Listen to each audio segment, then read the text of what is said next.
So இப்படிப்பட்ட நிலையில் அந்த ஷெனாப் நதியை வந்து கட் பண்ணாங்கல்ல, கட் பண்ணதுக்கு பிறகு இனிமேல் இந்தியா எங்கே திறந்து விட போகிறாங்கன்னு சொல்லிட்டு இந்த விஷமிகள் எல்லாம் உள்ளே போனாங்க. உள்ளே போனதற்கு பிறகு அந்த வீடியோ நீங்கள் பார்த்தீங்கன்னா ஷட்டரை இந்தியா ஓப்பன் பண்ணிட்டாங்க.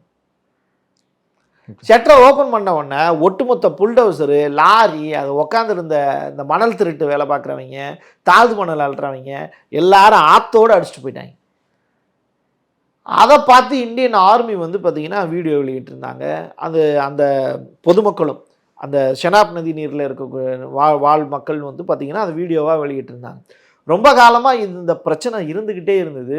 அது ரொம்ப சர்வசாதாரணமாக இந்தியா வந்து தடுத்து மறுபடியும் வந்து நதி நீரை ஓட விட்டதனோட விளைவு ஐநா ஒப்பந்தத்தையும் இந்தியா மீறலை. தண்ணி போயிட்டு தான் இருக்குடா பாடுறா அப்படிங்கிறதையும் காமிச்சிட்டாங்க. அளவையும் கரெக்டாக குறித்து வச்சுருவாங்க. 28,000 கன அடி தண்ணீர் போகணும். தடுத்து நிப்பாட்டி வச்சுட்டு ரொம்ப ஃபாஸ்ட்டாக தண்ணியை ஓட விடும்போது என்ன ஆகும்? பாகுபலி படத்தில் வந்து அந்த ஒரு சீன் வரும்ல, அந்த சீன் தான் இங்கே நடந்திருக்கு நம்முடைய எல்லை ஓரத்தில். இதை பெரிய அளவில் இந்திய மீடியாக்கள் கவர் பண்ணவே இல்லை. இதை ஃபைன் டைம் மீடியா நபர்களுக்காக நான் சொல்கிறேன், கேட்டுக்கோங்க.